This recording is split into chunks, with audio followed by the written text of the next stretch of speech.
Hello, this is Modern British Literature Introductory Video Part 2. I just looked it up. Your conference with me will need to be sometime between February 15th and March 1st. So you've got a 2-week span in which to get that accomplished. I can't do them right now because right now I'm doing the online conferences for the other class. But the way that you can do those, we can either meet in person, we can do a virtual conference via Snapchat, or you can actually just do an email questionnaire.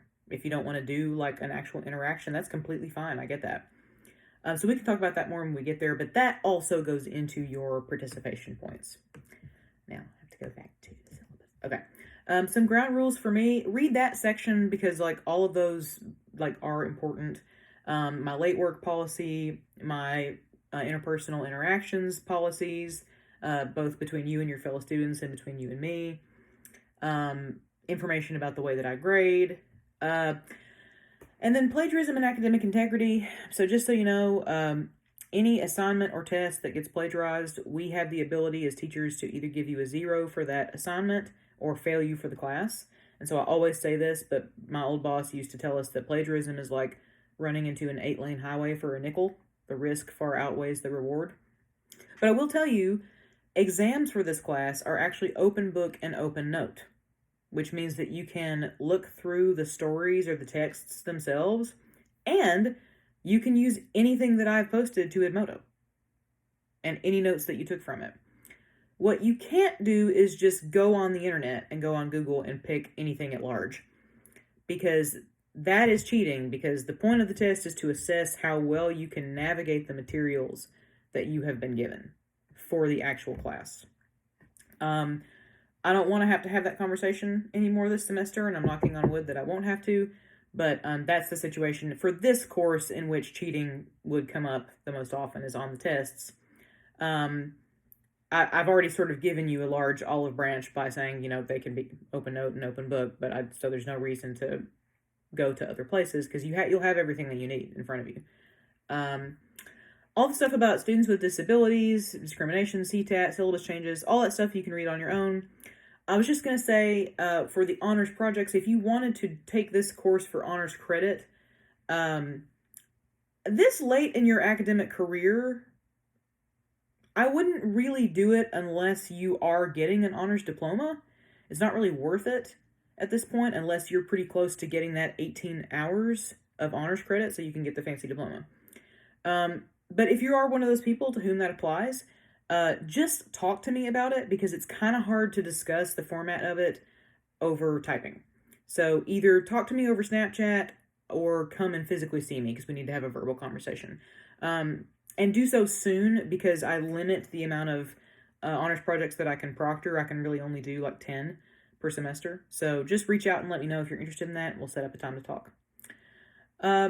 So as far as, I'm going to click away from that. As far as right now, your job, not for today. Your job for today was just what you've already done, which was get signed up on Edmodo. I wish I could say everybody has done that. I'm still going to have to be chasing down some people and finding some personal email addresses, but for those of you who are here, way to go. That was your job. That was your only goal for today, was just get signed up on Edmodo, and that's how I count attendance. Your job for the 25th, there is a PowerPoint with an audio component that you're going to download and look through and listen to that talks to you about romanticism and what that is, and that's what we're going to be kind of working on for the next couple months. And then there's 3 discussion prompts that you need to pick one and answer in the comments below the post, and a couple of you have already done it, which I really appreciate. So that is your homework for next week, is just download and listen to that PowerPoint and look through it. That chart that's in there is going to be important. I'm going to just go ahead and tell you that chart's on a test, so familiarize yourself with that chart. Not that you won't be able to refer back to it, but you may want to have it somewhere more handy. And also the PDF with the schedule is in that same post. So if you have questions about anything that I've said here today, do not hesitate to let me know. Like I said, Snapchat, Edmodo, Outlook email, want to be available to you in whatever way works best for you. I'm looking forward to like getting to actually kind of connect with you one-on-one, and not just have this kind of faceless virtual thing. And I'm just really grateful that you're here. Like I said, I'm super stoked to teach Modern Britlit, and just glad that you chose to be a part of it. So, if you need me, you know where to find me. If you have questions about what's due next week or anything at all, there's no dumb questions. Please feel empowered to come to me. In the meantime, I hope that the rest of your classes are starting off swimmingly and that you have a fabulous rest of your week. So thank you for your attention.